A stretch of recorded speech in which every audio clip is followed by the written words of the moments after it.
c'est une saison qui est dure. Franchement, faire championne de France en ayant besoin d'avoir qu'une défaite et en ayant le droit qu'à une défaite, ça montre qu'à quel point c'est relevé et que c'est pas du tout anodin. Les gens vont se dire mais ça a encore gagné, mais tout ce que ça nous demande comme effort au quotidien, c'est inimaginable. On est trop contente et c'est un vrai limite soulagement, mais c'est une grosse fierté. Voilà, franchement, ce soir, on aurait aussi pu tomber dans un gros piège. On avait fait le plus dur, mais au final, il fallait conclure, donc c'est super. C'est le deuxième titre déjà, donc encore un doublé Coupe de France championnat et c'est pas terminé en fait, il reste encore quelque chose à aller chercher. On se donne le droit de rêver, c'est peut-être pour ça aussi qu'on est au final très mesuré sur nos victoires de 2 titres, mais il faut pas le galvauder, c'est loin d'être banal. Et il nous reste 2 matchs, de victoire pour aller chercher le plus beau des trophées et je pense que on peut se permettre de croire au triplé. On a fait une belle saison, on a montré beaucoup de caractère, on a réussi à répondre à plein de scénarios différents et ce serait magnifique de conclure le week-end prochain en Final Four. Donc voilà, on va profiter ce soir, on va fêter notre titre de championne de France et on va se pencher dès lundi sur le Final Four et le match de samedi contre Bitigaï. Un dernier mot sur ce titre, sur cette deuxième partie de saison. Vous avez depuis en fait la courte défaite contre Brest, derrière ça a été en mode un peu rouleau compresseur, il y a eu des matchs un peu plus difficiles mais globalement vous avez bien géré vos émotions, bien géré les matchs, ça c'est important aussi, c'est votre force en fait d'arriver aussi à... Je pense qu'on a beaucoup de caractère, c'est vrai que la défaite contre Brest nous a mis un coup et on savait très vite qu'on avait le couteau sous la gorge et que on avait perdu en étant vraiment pas satisfait de notre prestation. On savait que voilà, on avait limité la casse en perdant que d'un but, ce qui nous permettait peut-être au match retour d'inverser la tendance. Sauf que jusqu'au match de Brest, on avait 7 matchs, je crois, ou 8 matchs où on avait beau penser au match retour. En fait, si on perdait un de ces 7 matchs-là, ça servait à rien d'y penser. Donc, à chaque fois qu'on jouait, on avait aussi la pression à la gorge de se dire il faut qu'on arrive à ce match-là en ayant 0 défaite pour continuer à espérer. Et après avoir gagné Brest, il fallait pas non plus perdre jusqu'à la fin de la saison. Donc en fait, on n'a jamais le temps de souffler à Metz.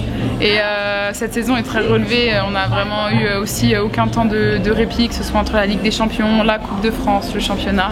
Donc voilà, depuis aussi le Carralé de Bucarest, on avait 6 matchs où on visait 6 victoires parce qu'en fait chaque match était une finale.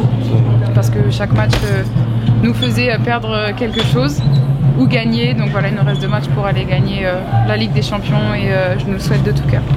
Mais ils sont tous toujours aussi beaux, il n'y a pas de lassitude, il n'y a aucun moment où on se dit bon, un de plus, etc. Et c'est ce qui fait la force, je pense, de la structure. Cette volonté de jamais laisser un petit titre de côté ou quelque chose aux autres. Ça a été le plus dur, je pense, mais le plus excitant. Moi, je pense que c'est l'une de mes plus belles saisons à Metz parce que ça a été très dur. En janvier, on aurait pu laisser tomber quand on perd ici contre Brest.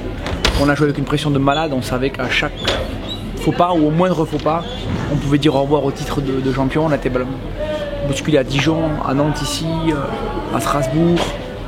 Quand on va à Brest, on sait tous que si on perd, on n'est pas champion. Et pourtant, l'équipe a fait preuve d'un courage extraordinaire pour aller chercher en plus le goal average, etc. Donc c'est une équipe extraordinaire, vraiment avec un caractère de fou. Une saison dingue, c'est-à-dire que le premier et le deuxième finissent à une défaite. C'est extraordinaire et on a su effectivement ne jamais lâcher et depuis janvier se dire si on gagne encore tout en championnat, on est toujours champion. Puisqu'au départ j'avais dit c'est simple, le parcours pour être champion c'est tout gagner et on n'en parle plus. Et au sortir de la défaite ici, j'ai dit aux filles il n'y a pas grand chose qu'à changer finalement, si on gagne encore tout, ça passe. Et c'est ce qui s'est passé, et donc c'est juste extraordinaire vraiment. Il y a un doublé encore Coupe de France championnat, il ne faut pas le banaliser ça parce que c'est encore quelque chose de fort. Voilà, Metz écrit encore l'histoire avec ça quoi. Oui, ça c'est vrai. On a appris avec le temps, ce qui est assez paradoxal, mais à rien banaliser du tout. Je me rappelle, on perd il y a 3 ans, on laisse à Brest un doublé Coupe championnat. Et c'est un traumatisme comme on en a beaucoup quand on est sportif de haut niveau, je crois, sur des défaites, etc. Et puis derrière celui-là, par contre, ça fait 3 doublés Coupe championnat d'affilée, ce qui est juste assez extraordinaire. Quelqu'un comme Chloé qui arrive, et tu as 6 sur 6 en termes de compétition gagnée, validée, etc. Donc c'est quand même extraordinaire, quoi. Et dans cette dynamique-là, les joueurs sont arrivés, partis, revenus, certaines etc. Et c'est fou de garder cette constance-là. Donc c'est vraiment une belle structure, hein. Clairement ça bosse dur, on a quasiment tout ce qu'il faut pour avancer. Notre quotidien il est assez heureux, donc voilà, pourvu que ça dure.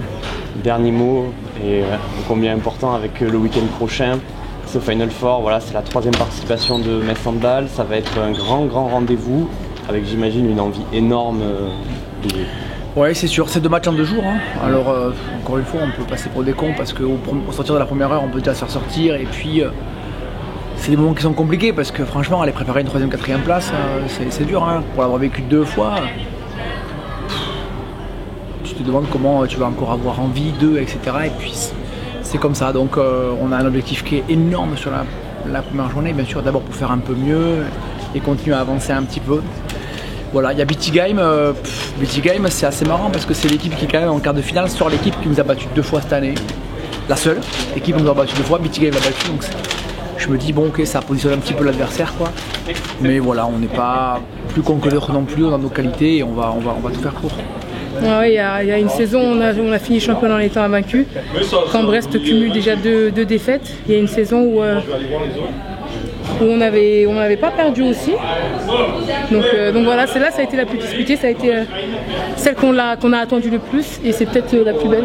Je pense que cette année, on est sur une dynamique incroyable, et je pense qu'il faut qu'on en profite. Voilà, la boucle est bouclée. La Coupe de France et le championnat, c'est dans la poche. C'était l'objectif principal du club, et l'objectif est atteint. Et maintenant, on va falloir savoir ce qu'on va faire la semaine prochaine. C'est vrai que ce soir, c'était un mélange d'émotions, de joie, de tristesse, de pleurs, des rires. Mais finalement, c'est que beau. Tout ce qui m'arrive, c'est 4 ans qui se concluent de cette façon-là. Et c'est finalement le résumé de mes 4 années où j'ai profité, où j'ai eu de la ferveur, où j'ai partagé avec le public, avec mes coéquipières, avec mon staff. Donc voilà, c'est beau, et je voudrais dire merci à tous ceux qui nous entourent, tous ceux qui nous soutiennent, tous ceux qui sont autour de nous, que ce soit les bénévoles, que ce soit le staff, que ce soit le public, les supporters qui traversent la France pour venir nous soutenir. Voilà, le club de Metz Handball, c'est une famille, et moi j'en ai la certitude. Donc 1100 arrêts, enfin j'ai découvert ce soir le chiffre, et 2 buts face à une gardienne aussi. C'est ça. Il y a eu celui de Chambray l'an dernier. Voilà, il fallait, c'est ce que j'ai envie de générer. Je sais que le public l'attendait. Donc j'avais vraiment pour mission de leur donner, parce que je sais l'émotion que ça peut générer, je sais à quel point ils peuvent être heureux, je savais aussi que ça allait pas être facile, et si je pouvais pas le faire, je l'aurais pas fait. Mais finalement, c'est que des bons souvenirs en fait. La dernière question, Manu nous disait ce championnat, il a été peut-être pour lui le plus difficile émotionnellement, parce que c'est pas ce soir que vous allez chercher le titre, mais c'est sur toute la phase retour en fait. Bien sûr. Comment tu l'as vécu, voilà, ces 15 matchs, cette quinzaine de matchs sans droit à l'erreur? Sans droit, je dis que dans la vie, rien n'arrive au hasard. Je me dis peut-être que la défaite de Brest était pour nous aussi un moteur motivationnel pour ne rien lâcher. On savait qu'au simple faux pas, que le titre allait nous échapper. Et c'est aussi comme ça, à tous les matchs qu'on suivi Brest, qu'on s'est motivé en disant les filles, on a déjà fait un faux pas. Si vraiment on veut remettre les pendules à l'heure, déjà il va falloir partir à Brest sans avoir fait de dégâts. On va à Brest, on remet les compteurs à 0, et là on se dit ouais, en fait il fallait peut-être passer par cette défaite contre Brest qui nous fait mal à l'instant T, mais qui a généré aussi peut-être une envie de travailler plus, une envie de faire plus, une envie d'aller chercher ce trophée finalement. Et voilà, c'était beau, c'était dur, mais finalement tout ce qui est dur est beau.